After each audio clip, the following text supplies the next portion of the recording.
L'éditorial. Oui, pour une presse responsable.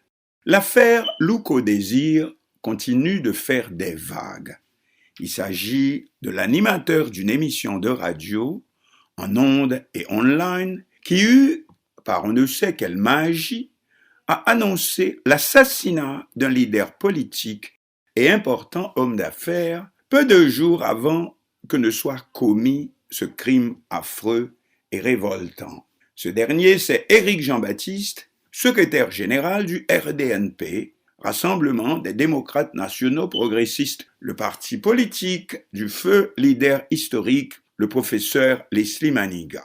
L'animateur de l'émission Matin Débat, Louko Désir, et son collègue Esaü César ont été à nouveau convoqués le 1er février dernier par la police judiciaire dans le cadre de l'enquête sur l'assassinat. Selon la presse locale, le commissaire du gouvernement, près le tribunal de première instance de Port-au-Prince, maître Jacques Lafontan, accuse les deux journalistes d'avoir violé les règles les plus élémentaires du journalisme qui exigent le contrôle des informations diffusées. Encore plus, un appel, qu'il soit direct ou pas, et sous quelque forme que ce soit, enfin, serait-ce de manière humoristique, à l'assassinat d'une personne et que le crime, en effet, en vienne à se produire. Cela s'est vu, oui, sous le régime nazi, lorsqu'une race ou un groupe de personnes est mis au banc de la patrie et que n'importe quel citoyen peut l'abattre comme un chien.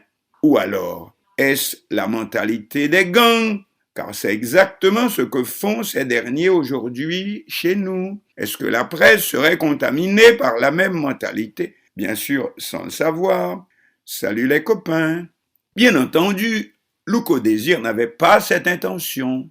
Cependant, mal lui en prit. Le leader politique et industriel Éric Jean-Baptiste, dont il avait annoncé, ou plutôt imaginé l'assassinat sur les ondes, a été pris effectivement dans une embuscade dans les hauteurs de la capitale haïtienne le 28 octobre 2022 et tué.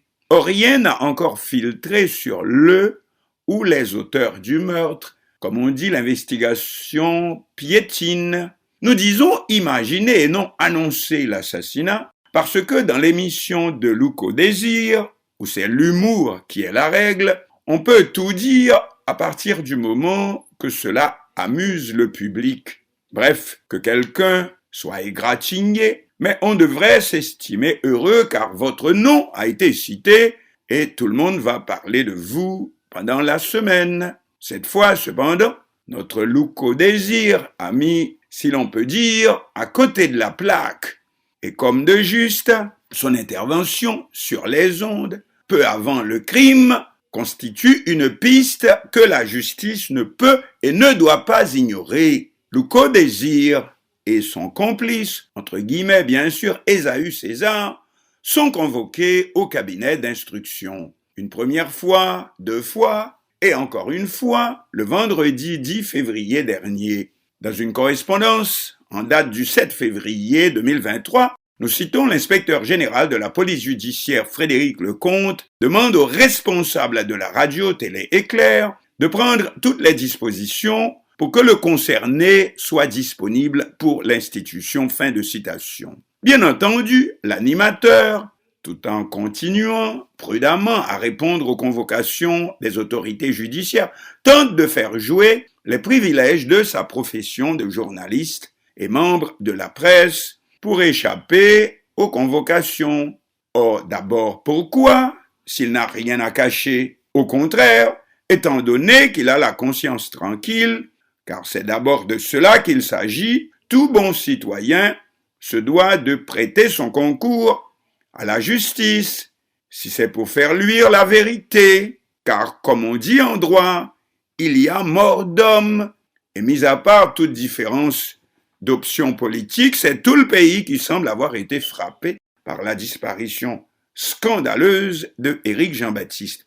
Mais dès le départ, le confrère Louko Désir a tenté de faire jouer son atout de journaliste pour obtenir la protection de la corporation Oui, celle-ci est souhaitable, mais pas pour le même objectif, pas pour que le journaliste puisse fuir ses responsabilités. La justice n'ayant pas encore éclairci l'assassinat, il est normal qu'elle essaie de savoir qui a pu parler d'un projet aussi funeste, soit à Louko Désir, soit à quelqu'un d'autre qui ait pu le rapporter à l'animateur de Matin Débat, car Louko ne s'inspire tout de même pas par l'opération du Saint-Esprit. Occasion donc de savoir selon quels critères la grande vedette de ce show très populaire sur l'Internet bâtit son programme. Ces shows qui pullulent, car c'est la grande mode, surtout en diaspora, de faire rire avec le malheur,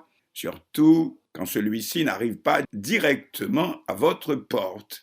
Louko Désir, bien sûr, n'a pas participé à l'assassinat d'Éric Jean-Baptiste, mais il peut aider la justice à faire la lumière, et il a pour obligation de le faire, étant donné que c'est lui-même, c'est lui tout seul, qui s'est fourré dans ce pétrin.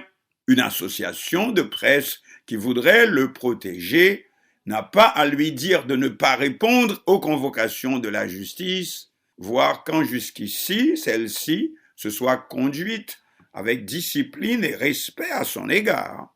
SOS Journaliste a tort de faire allusion aux réactions sous la dictature duvalieriste ou sous tout autre règne totalitaire d'autrefois chez nous, mais l'association peut certes accompagner le confrère dans cette démarche qui n'est bien entendu pas facile pour qui que ce soit, car le métier de journaliste a aussi ses responsabilités. Et si nous voulons qu'on nous respecte et nous traite avec les égards que nous méritons, c'est numéro 1, contrôler toute information avant de la diffuser.